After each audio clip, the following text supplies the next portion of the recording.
Do your students ever come to you at the beginning of the year and they tell you how amazing their teacher last year was because there was this one activity they did that they will never forget for the rest of their lives? Well, in this video, we're going to talk about what that activity is for me because I do not like not being their favorite teacher. But I still have to teach my standards and I still have to make sure everything's educational and has a purpose because that's my job. So in this video, we're talking about the best end of the year game that I play with my students that spirals all of our skills and also has them still talking about me the next year and the next year and the next year.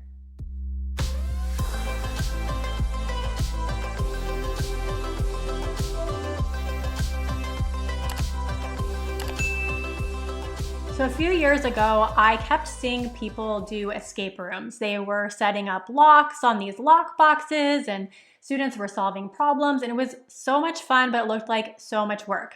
So I sat down and I thought, how can I make this happen for my students at the end of this year, without totally drowning myself in all of these little locks and pieces, and it just was so confusing to me. So I spent a good few months coming up with my best end of the year game ever and testing it and testing it and testing it. So probably more work than I expected it to be.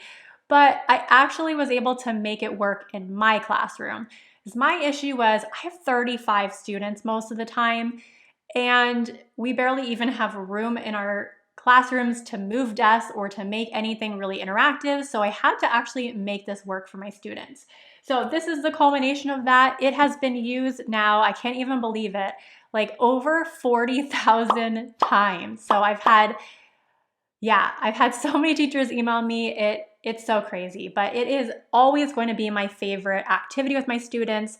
And what I love about it is now that it's done, you can literally just print it and go.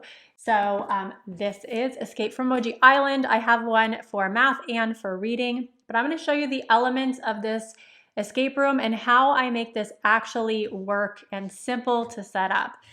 This is actually, if you can't tell, used year after year. All I do is print out the student pages again, which we'll talk about how we do that in groups and everything, but the core pieces are laminated, and so it's super simple to do. So the first thing I cut out when I was creating this was the actual locks. I think the locks are hard to use. They can be really expensive depending on how many you're buying. It's just not super easy for my class. Plus, I felt like I needed to get like a lock box, and that was also more money too. So what I decided to do is completely cut out the locks and give my students a actual activity that they're doing that would lead them towards the end where they actually escaped something imaginary.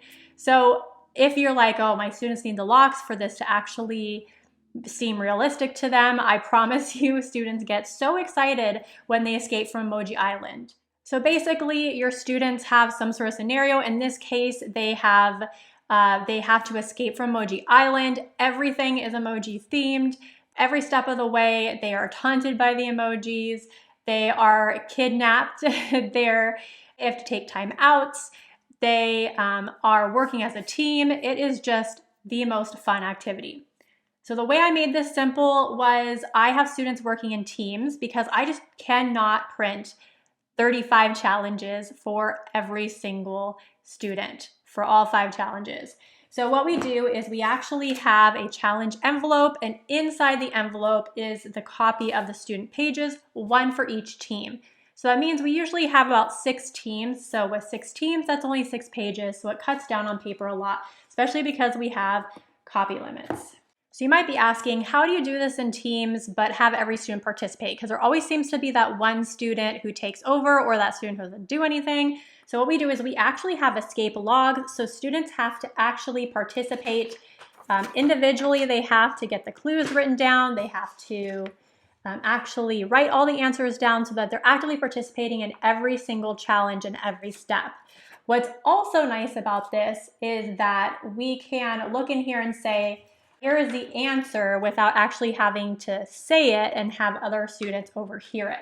So this allows them to actually just present each challenge answer to get to the next challenge. The best thing, I know I keep saying that, but the best thing about these projects is that the teacher or a volunteer is going to sit down at a table. They're going to wear a crown. They're going to dress themselves up. And that person is the emoji king or queen or some sort of leader. In this case, I believe it's the emoji king. But every time a student finishes one of these challenges, they come to get their work checked as a group, and then they get the next challenge. Then they have to actually solve this challenge card, and then they get the next challenge from the folder. So challenges do not have to be really complicated. They could be something as simple as this, where they're just having a problem, they have answers, and it creates a clue word that they have to unscramble. So it could be as simple as that, or it could be something a little more complicated. One of my student favorites are the emoji codes, which instead of getting a scrambled word, they get a emoji code down here, and I actually make them act out each facial expression because why not? When students escape as a team, the first team that escapes gets access to this letter which says you escaped. It is written by the Emoji King. It is hidden somewhere in our classroom. The final clue will lead them to it. It is a piece of paper in an envelope instead of a fancy lock. It's super cheap. So I love this. They also get access to a little clip tag that says I escaped and shows that they are the winners of the escape room. Now, can all of your students escape? Yes. You don't have to say, oh, the first team escaped. You know, everyone's done. They can continue to work until every single team has escaped. Okay, I might actually be obsessed because I have one for back to school now.